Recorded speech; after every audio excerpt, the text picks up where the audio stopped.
There isn't any mistake in Quran. I see more than 20 mistakes in Arabic grammar, and I will tell you some of them. إن الذين آمنوا والذين هادوا والصابئون. He said in Baqarah and Hajj, إن الذين آمنوا والذين هادوا والصابئين. Which is right?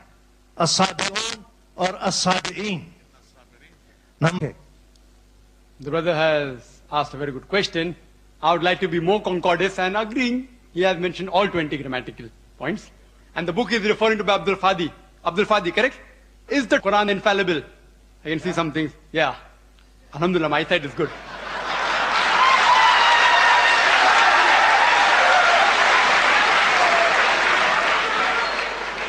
I will answer all 20 together. Because I've read the book. I'll answer all 20, inshallah. Inshallah. Point number one, brother. Point number one. Point number one to be noted, that all Arabic grammar is taken from the Quran. Quran was the highest Arabic book, a book which has the maximum level of highest literature. All the Arabic grammar has been derived from the Quran. Quran is the textbook of grammar. Since Quran is the textbook of grammar and all the grammar is derived from the Quran can never have a mistake. Point number one. Point number two. Point number two. Point number two. It is like, taking a ruler and the ruler is there, has a measurement, and you're saying the measurement is wrong. It sounds illogical. Point number two. In the different tribes of Arabia, and Arabic, and Dr. William Campbell also will agree with me, in different Arabic tribes, the grammar keeps on changing. In some Arabic tribe, the word is feminine, the same word is even masculine in the other tribe. Same word, in different tribes, the grammar keeps on changing. Even the gender keeps on changing. So will you check Quran with that faulty grammar? No. And furthermore, the eloquence of Quran is so high. It's so high, it is far superior. And there are various books on the internet. You go 12 grammatical mistake, 21 grammatical mistake, Abdul Fadi 20 grammatical mistake. Do you think the Christian people took out these mistakes? Who took out these mistakes? Do you know who took out? The Muslims. The Muslim scholars like Zamakhshari, what they did, that the Quran grammar is so high that it goes against the conventional use of the Arabic.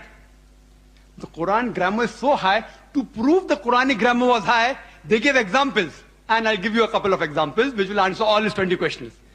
They give the example, like we read in the Quran, it says that the people of Lut, alayhi salam, they rejected all the messengers. They rejected the messenger that's mentioned.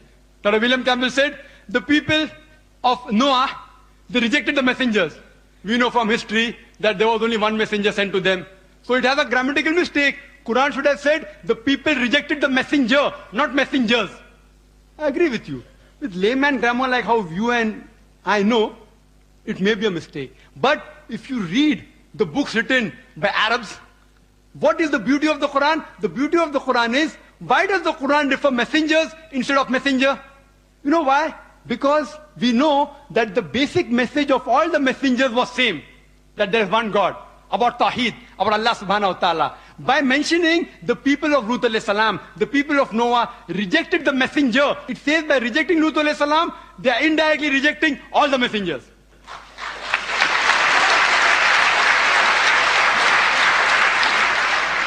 See the beauty, see the eloquence, alhamdulillah.